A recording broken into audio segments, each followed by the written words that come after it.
I don't usually weigh myself at this time of day, but I want to show you guys what I'm weighing currently after 3 meals. Got back home from work early. Now we're going to be prepping for legs tonight. It is 3 o'clock. We're going to hit the gym at 4:30. Going to hit a pretty insane leg workout. So here's my current weight at the moment. So I'll take away maybe 3 pounds for the clothing. So I'm sitting at around 173 pounds. And that's after eating too, and about 2 litres of water. So not bad. 5 weeks out, I'll show you guys my physique after I update you guys on how to count calories. So let's go count some calories.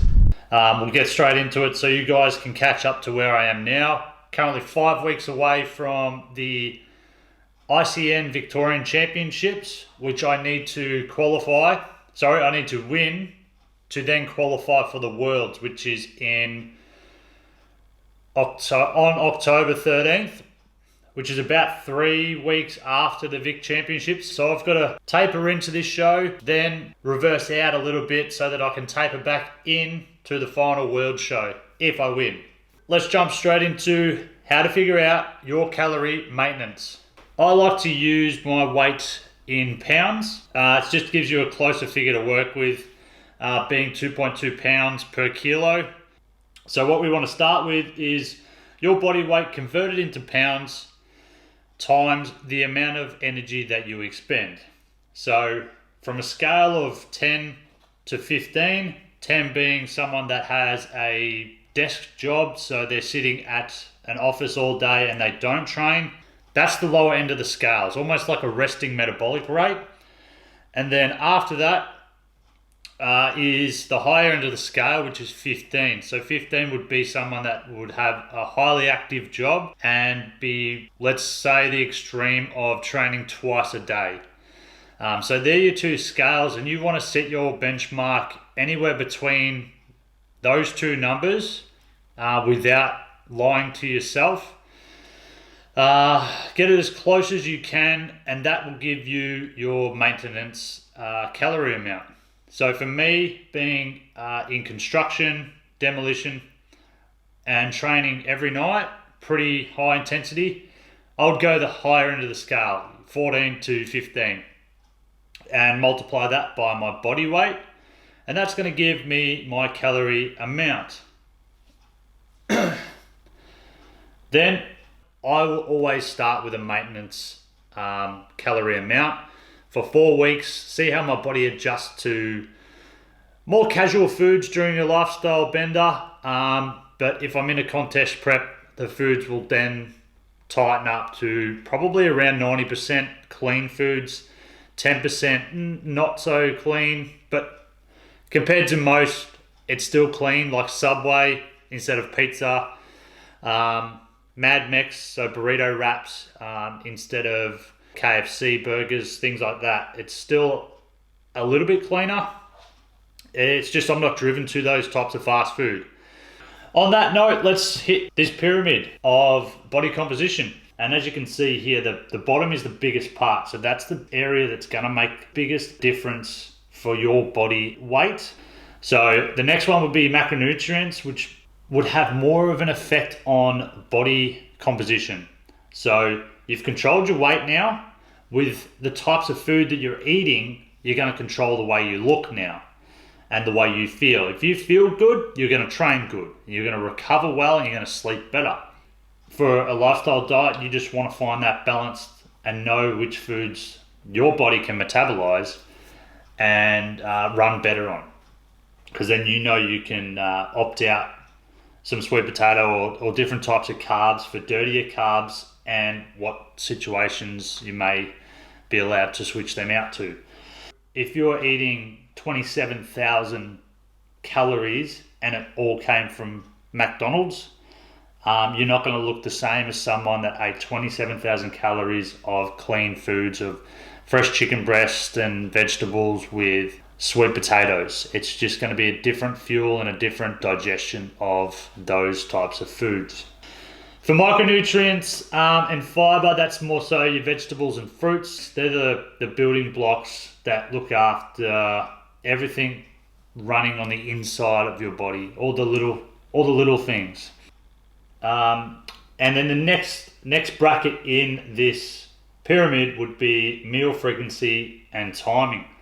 So the more consistent you can feed your metabolism, the more it's going to be able to adapt and know when you're going to feed it. So when it needs to rev back up to metabolize these foods. If you're eating at different times, it's going to be pretty confusing for your body to adapt to anything.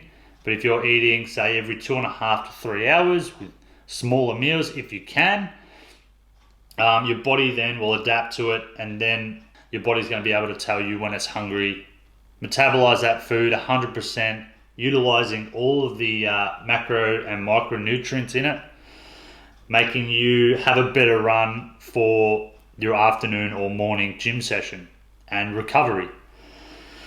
So meal timing is only in a small little bracket. It's not the end of the world if you go 4 or 5 hours over. Some people have been able to eat all of their calories in one sitting, and it's more finding that optimal lifestyle balance. For a contest prep though, you kind of want to hit all of these on the head straight up. And the final one at the very, very top is supplementation. Too many people have got this pyramid upside down. They jump into supplementation and put all of their hopes into a wonder drug or pill that's going to transform their body, because it says on the container their advertising team has sold it so well that you believe that one little pill is going to zap away fat.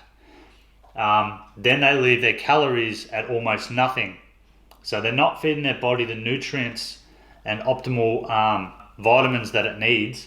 So it's actually stressing it out more, causing the body to store more fat, then in the long run, making it harder for you to come back to a maintenance level.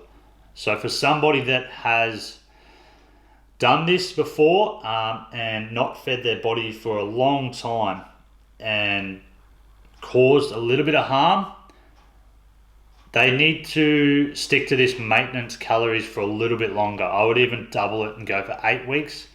Chopping in and out of different foods to find what foods you do and don't like. And just take it a bit slower and try not to rush it. You want to really want to find a balance to the amount of calories that your body needs. Someone that's used to 800 calories and they find out their maintenance is 2,800, that's 2,000 calories they're not used to eating. So it's going to be very hard. You could start off with eating or adding in protein shakes, meal replacement shakes on top of what you are normally eating. Fruit's a great one for adding in calories and hitting the micronutrients without filling you up too much. But on that timing note as well, carbohydrates are a huge one for timing. If you have all of your carbs in one meal and then the rest of your day you're slowly burning those carbohydrates, the energy, you're going to be left with nothing at the end of the day. So if you're training in the afternoon and you've got no energy left, maybe start looking at the times that you're going to be having your carbohydrates and playing around with that, because everybody's so different.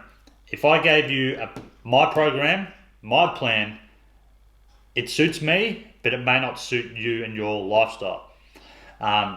You're welcome to try it and see if it works for you and see what type of proteins, carbs and fats metabolize well in your body, but allow those first 4 to 8 weeks to adapt to anything first. We need to change your body's rhythm and get it used to that amount of calories. Then we can look at changing the amount of, the quality of food that you're eating. Then we look at the times you're eating. And then if you really have the money, supplementation can give you a boost. But I don't recommend throwing too much money into it. A lot of them are just placebo, and so many people waste money on the wrong supplements because they're branded and advertised a lot better. But I can go through supplementations on another video and go way more into depth about that. I'll definitely have a blog on my page about supplementation. These energy drinks, different type of caffeine to coffee, but we'll talk about that too. So these will have an effect on the insulin sensitivity, meaning that carbohydrates won't have that energy effect as well. So coming to a comp prep, these are, they're not bad. I know people that still use them, but if you want to sort of maximize the effects of the limited amount of carbs you have for a contest prep, these are going to stunt the effects of those carbohydrates. And that's basically it. I don't want to overflow or overdo it with too much information. I've got to hit the gym now, so we're off to legs, and I hope that helped you guys find your maintenance calories and gave you a little rough description of how I look and separate my food and macro and micronutrients. But I'll see you guys on the next episode.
Bye.